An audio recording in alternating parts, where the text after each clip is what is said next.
사실 이 내용을 교육 때 많이 얘기를 하거든요. 리더분들은 맞지 이거지 라고 하시면서 저 지금 완전 공감. 네, 엄청 좋아하시더라고요. 그래서 이게 주니어 분들께서는 뭐래 라고 하실 수 있지만 리더분들께서는 맞습니다 라고 하시면서 우리는 이제 뭐 수직적인 조직으로 가야 된다 라고 하시는데 안녕하세요. 온토리TV 민수경입니다. 안녕하세요. 해피투게더 컨설팅 대표 강사 김유리입니다. 해피하네요. 회사 이름이. 고맙습니다. 네.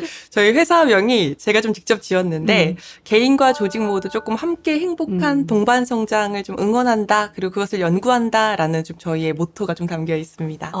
네. 회사 운영하시기 전에는 강의를 하셨던 건가요? 맞습니다. 그러니까 인재개발원에 있었는데요. 저도 이제 신입사원부터 시작을 해서 뭐 경력사원, 또 리더, 중간관리자, 또 팀장도 함께 하면서, 이 직장 생활이 참 쉽지만은 않다라는 것들 좀 많이 경험을 했고, 뿐만 아니라 조금 더 우리가 일에 몰입할 수 있는 환경에서 근무했으면 좋겠다라는 니즈들을 직장 생활을 하면서 너무 크게 좀 느꼈어서 그쪽에 관련된 교육들을 주로 하고 있습니다. 회사 생활이 힘드셨던 모양이에요. 쉽지만은 않더라고요. 근데 지금 이렇게, 네. 이렇게 봐서는 네. 뭐 주임 정도, 과장 정도 달고 하시지 않았을까 싶은데 되게 많은 어떤 직급의 경험을 또 하셨네요. 그쵸. 좀 빠르게 좀 직장생활, 사회생활 좀 시작했던 것도 있고, 또 이렇게 다양한 좀 직장에서 근무하다 보니까, 뭐 중소기업에서도 있어 봤고, 또 대기업에도 있어 봤고, 또 공공기관에도 있어 보면서 좀 다양한 조직의 문화들, 또 그 안에서 어떻게 하면 우리가 성과를 잘 낸다라고 인지할 수 있는지, 그런 것들에 대해서 참 많이 고민했었던 것 같습니다. 네. 이력이 되게 화려하시더라고요. 네. 명강사님 되셨던데요. 아유, 부끄럽습니다. 네, 2023년에 월간 인재 경영에서 대한민국 기업교육 명강사 30인에 선정을 해 주셨습니다. 아, 축하드립니다. 아유, 고맙습니다. 사실 20년도에도 100인에 선정을 해봤습니다. 감사합니다. 20년 네, 맞습니다. 네. 네. 그리고 23년도에는 또 제가 또 제일 좋아하는 교육이기도 한 저희 펠로우십 조직 활성화 과정을 주목할 만한 기업 교육으로 좀 선정을 해 주셔서 요새 아주 활발하게 활동을 하고 있습니다. 네네. 네. 아마 좀 많이 좀 믿어주시고 맡겨주신 고객사분들에게 조금이라도 좀 도움이 되고자 좀 연구하고 고민했던 제 진심이 좀 통한 것 같습니다. 네. 감사합니다. 그 주목할 만한 기업 교육 20선 이제 펠로우십 네네. 조직 활성화 과정이 이제 선정됐다고 하셨잖아요. 네네. 제가 알고 있기로 되게 다양한 분야를 강의를 하고 계시는 걸로 알고 맞습니다. 있는데 조직 활성화 쪽을 가장 활발하게 하신다 봐요. 네. 그러니까 직급별 역량 교육들, 뭐 신입사원 교육이나 뭐 중간관리자 교육들도 많이 진행을 하고 있는데요. 네. 제가 또 제일 애정하는 과정이 조직 활성화 교육이어서 오늘은 좀 조직 활성화 교육에 대해서 좀 이야기를 좀 나누고 싶습니다. 교육을 통했을 때 가장 좀 변화가 확 보이는 교육이 좀 조직 활성화 교육이어서 제가 교육을 할 때에도 좀 가장 좀 뿌듯하다, 좀 보람감을 느낀다 하는 좀 교육인 것 같습니다. 그래서 네네. 결국에는 모든 직급에 계시는 개개인들이 우리 조직에 좀 몰입을 하고 좀 성장을 해서 그 좋은 시너지 만들고 또 그 안에서 성과 만들어내는 게 어떻게 보면 저희 기업 교육의 목표잖아요. 그래서 그러기 위해서는 각 직급에 좀 필요로 하는 역량 개발도 좀 중요하지만 결국에 그들이 좀 몰입하고 성장할 수 있는 환경을 구축하는 것이 더 우선순위가 되어야 되지 않나라는 생각으로 조직 활성화 교육을 애정하고 있습니다. 네. 기업에서도 어쨌든 조직 활성화 교육을 굉장히 많이 하는 콘텐츠 네. 중에 하나인데 맞습니다. 중요성에 대해서도 좀 설명을 해주시겠어요? 네, 이게 맞습니다. 왜 중요한지. 정답을 알 수 없는 시대를 살아가고 있기 때문에 그런 얘기들 많이 하더라고요. 이제는 똑똑한 개인이 결코 혼자서는 성과를 만들어내기 어려운 시대를 살아간다라는 것들. 그 어느 때보다 이 협업에 대한 중요성들도 많아지고 있고요. 그래서 결국에는 좀 팀이 좀 팀답게 만들어주는 것, 우리가 함께 모여서 흔히 이야기하는 집단 지성들을 좀 잘 발휘할 수 있는 그런 좀 팀워크십을 좀 작동해 줄 수 있게끔 하는 것이 조직 활성화 교육이지 않을까라고 좀 생각해 봅니다. 네네. 자, 그러면 이제 조직 활성화 교육을 했을 때 네. 이런 것들을 얻을 수 있습니다라는 걸 좀 설명드리면 좋을 것 같아요. 네. 뭐 다양한 것들이 있겠지만 제가 생각을 했을 때는 일단 첫 번째는 그 구성원의 행동의 성향 그리고 이 사람이 어떤 강점을 가지고 있는지에 대한 파악들, 뭐 다양한 교육들이 있지만 요새 많이 하는 것들 중에 뭐 버크만 진단이나 뭐 MBTI나 TA 교류 분석 이런 것들을 통해서 그 사람이 가지고 있는 행동 성향이 무엇이고 그 사람의 강점이 무엇인지를 알아서 그냥 단순히 직무에서의 역할뿐만 아니라 우리 팀 내에서의 역할을 또 정해주는 그러한 또 효과들도 보시는 것 같고요. 또 우리가 팀 활성화도 진단을 해서, 그러니까 예를 들어서 뭐 팀워크십을 진단을 한다던가 조직문화 진단을 하게 되면서 거기에서 나오게 되는 문제점들이나 또는 부족한 부분들, 또 오해, 갈등들 이런 것들을 좀 해결해 나가면서 조금 더 팀 관점으로 우리가 어떤 역할들을 해야 되는가에 대한 부분들을 좀 볼 수 있는 것 같습니다. 네. 조직 활성화 교육은 그러면 이런 뭐 프로그램들, 네. 그러니까 워크숍 형태로 많이 진행을 하시는 네, 모양이에요. 맞습니다. 네, 맞습니다. 그래서 뭐 단순 재미를 추구하는 뭐 이런 팀빌딩으로 좀 생각하시는 경우들도 있는데 그렇게는 사실 진행하지는 않고요.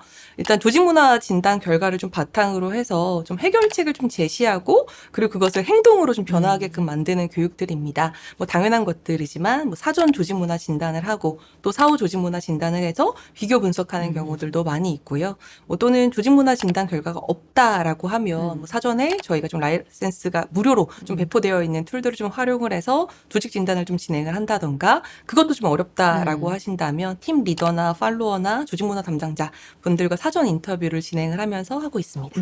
어쨌든 그 교육의 비포 애프터가 좀 명확하게 드러나야 맞습니다. 네. 아, 교육 효과가 있구나를 네. 판단하시게 될 것 같아요. 그래서 그렇게 다양한 툴들을 좀 쓰시는 모양입니다. 맞습니다. 네네. 네. 그 다양한 기업의 조직 활성화 교육을 이제 진행을 하시고 있는데 조직 활성화 교육을 기획하는 담당자나 아니면 강사님들께 이렇게 한번 해보세요. 꿀팁 뭐 주실까는 거 있을까요? 아, 꿀팁. 나의 노하우 뿌려보겠다. 아, 뿌려도 되나요? 저는 제일 중요한 거는 일단은 사전에 좀 준비할 때는 진짜 누구보다 치열하고 또 밀도 있게 정말 무겁게 준비를 해야 되지만 교육은 좀 최대한 좀 재미있고 편안한 환경이 좀 구축되는 게 제일 중요한 것 같아요. 그래서 결국에는 이분들이 심리적 안정감을 구축하기 위해서 하는 활동들인데 그 교육의 분위기마저 막 경직되어 있고 그치. 딱딱하고 하면 글쎄요, 효과가 과연 제대로 나올까 싶기도 하고요. 또 중요한 거는 일의 이벤트성으로 끝나지 않게 하는 것들. 이제 윗선에서 야 조직문화 진단 안 좋게 나왔으니까 조직 활성화 교육해라고 해서 이렇게 한번 저희 했습니다로 끝나서는 절대 안 되는 것 같아요. 그래서 리더분들도 해야 되지. 맞아요. 그래서 조직 활성화 교육하고 그리고 직급별로 리더 교육, 팔로워 교육 이렇게 연계해서 진행을 많이 하고 있습니다. 연락 주십시오. 네. 팀 단위로도 해야 네, 되고. 맞습니다. 제가 많이 하고 있는 교육들이 전사 조직 활성화 교육보다는 팀 단위 조직 활성화 교육들을 좀 많이 진행을 하고 있거든요. 요새 뭐 애자일 조직, 뭐 애자일 팀 뭐 중요하다라는 얘기 많이 하잖아요. 그래서 팀이 조금 더 팀의 역할들을 좀 잘할 수 있게끔 팀 단위 교육을 했을 때 가장 효과적인 것 네. 같습니다. 그리고 이제 교육이 끝나고 난 다음에 그 HRD 팀에서 네. 좀 지속적으로 좀 관리해 주는 것도 되게 중요할 것 같아요. 맞아요. 강사분들이 가서 아무리 잘 해드리고 이렇게 합시다라는 구체적인 액션 플랜들을 만들어내도 그것을 뭔가 제도적인 부분들이나 관심이 없으면 흐지부지 되는 경우들이 맞아요. 사실은 많잖아요. 그래서 충분한 조금 사후 좀 관리들이 좀 필요할 것 같다는 생각이 있습니다. 네. 또 이제 노하우를 좀 이야기를 드리면 요건 좀 우려 섞인 좀 이야기인데 가끔 이제 조직 진단을 하고 나서 예를 들어 저성과 팀이라는 표현을 쓰긴 조금 죄송하지만 좀 조직 문화 결과 진단 결과가 좀 좋지 않다라고 했을 때 그 팀만 딱정 지어서 교육을 진행하고 싶다라고 의뢰해 주시는 경우들이 간혹 있어요. 있거든요. 그러니까 그 이제 그 팀을 빠르게 좀 개선시키겠다라고 하는 그 취지는 너무 네, 이해를 하지만, 이제 그랬을 때 아시다시피 장기적으로 이렇게 낙인을 찍히게 되는 경우들이 있고, 맞아요. 또 심리적으로 위축이 되는 경우들이 있기 때문에, 그렇게 하시는 것보다는 뭔가 랜덤으로, 또는 이렇게 뭔가 선착순으로, 또는 희망을 받아서 하는 듯한 느낌이 좀 되게끔 해주시는 게 좋은 것 같고요. 또 한 개 팀만 하는 것보다는 두세 개 팀을 좀 같이 동시에 했을 때, 약간 팀 대항의 뭔가의 활동들이나 게임들을 넣어드리면, 그 팀끼리 되게 똘똘 뭉치는 이런 문화들이 만들어지더라고요. 그래서 그 안에서도의 또 그런 경험들이 또 좋은 경험이지 않을까 좀 생각이 듭니다. 네. 기업 현장에서 여러 교육생분들을 이제 만나고 계실 텐데, 강사님이 이제 체감하시는 조직의 문화, 변화, 실제로 느끼시는 게 많으실 것 같아요. 네, 진짜 많은 걸 좀 느끼는 것 같습니다. 특히 저는 조직 활성화 교육도 많이 하지만 또 직급별 교육들도 많이 하고 있다 보니까 직급별에 대한 니즈들도 좀 많이 좀 보게 있는 것 같고 요새 뭐 유행하는 신조어들 들어보면 막 조용한 사직이라는 말, 필요 이상의 일을 하지 않겠다, 뭐 이런 거 있고 또는 이제 번아웃이 아니라 보어아웃이라는 이슈가 또 하나에 또 올라오더라고요. 네네. 그러니까 내 직무에 대해서 지루함을 느껴서 열심히 하지 않는 태도들. 이렇게 직장 생활에 관련된 신조어들만 보더라도 이젠 더 이상 우리가 조직과 직무에 몰입하는 것이 쉽지 않다라는 것들을 좀 보여지는 것 같습니다. 그러다 보니까 이런 것들을 관리하기 위해서 뭐 리텐션 교육, 조직 활성화 교육들 이런 직원들의 좀 몰입을 위한 여러 가지 활동들을 좀 하고 있는 것 것 같아요. 그래도 좀 다행이다라고 느끼는 거는 이런 직원들의 불만, 불편, 어려움 이런 것들을 조직 차원에서 되게 적극적으로 들으려고 한다라는 거. 그리고 그거를 좀 개선하려고 하는 좀 노력들이 좀 많이 좀 느껴지는 것 같습니다. 변화의 속도는 막 빠르다라는 이야기를 좀 드리기는 어렵지만 분명히 조금 긍정적으로 변해가고 있지 않나 좀 생각합니다. 강사님이 생각하시는 또 지향하는 조직 문화는 어떤 게 있을까요? 이게 되게 조심스러운 질문인 것 같아요. 왜냐면 좀 정답이 없다라는 좀 생각이 들거든요. 그럼에도 불구하고 좀 이야기를 해본다면 그 우아한 형제들 배달의 민족에서 얘기하는 게 업무는 수직적으로 해야 되고 관계는 수평적으로 해야 된다라는 얘기를 하잖아요. 그게 제 생각에는 현재 제 생각으로는 그게 지금 현재로서는 좀 좋은 방향이지 않을까라는 좀 생각을 해봐요. 그러니까 왜냐면 조금 우려 섞인 시선이기는 한데 요새 다 막 수평적인 조직 문화를 막 지향을 하고 있잖아요. 심지어 공공기관들도 막 수평적 조직 문화로 막 전환을 하기 위해서 되게 많이 활동들을 하고 계십니다. 근데 이게 무조건적으로 막 수평적인 조직 문화가 막 좋은 거고 수직적인 조직 문화가 나쁜다 이 개념은 아닌 것 같거든요. 그러니까 우리 업의 특성에 따라서 어떤 게 더 맞는지 뭐 직무에 따라서 직원들의 성향에 따라서 이런 수직적 그리고 수평적인 조직 문화가 장단점, 특징이 분명히 있는 것 같아요.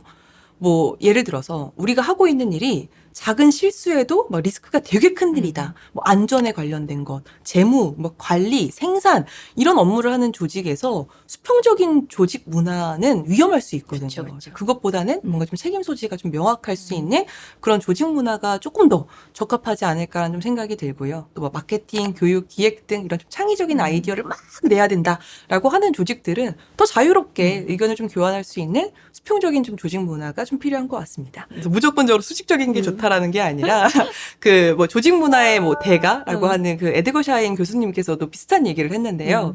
이 조직 내 위계 질서는 반드시 필요하다라고 했어요. 그러니까 위계 질서가 이 업무의 권한, 책임들을 이제 명확하게 하는 원동력으로 작용해서 더 빠르게 성장할 수 있고 실행을 이끌어낸다라고 했거든요. 근데 결국에 근데 중요한 것은 이 수직적인 조직 구조 자체가 문제가 있는 게 아니라 직급에 따라서 내 가치가 달라진다라고 착각하는 거. 뭐 예를 들어 내가 리더니까, 내가 사장인데, 내가 대표인데 라고 하는 이러한 태도와 문화에서 문제가 발생한다라는 것들을 말씀드리고 싶습니다. 네. 앞으로의 계획은 어떠세요? 제 강사로서의 목표는 제 나이에 맞게끔 교육생분들과 교육을 하면서 나이 들어가는 게 제 목표입니다. 지금은 중간관리자급 교육을 지금은 뭐 제 나이에 맞는 교육인 것 같고요. 근데 아무튼 제가 좀 성장을 하고 또 계속해서 더 높은 직급에 계시는 분들과 좀 만나기 위해서는 제가 좀 끊임없이 계속 공부를 해나가야겠다라는 생각들을 갖고 있습니다. 네네.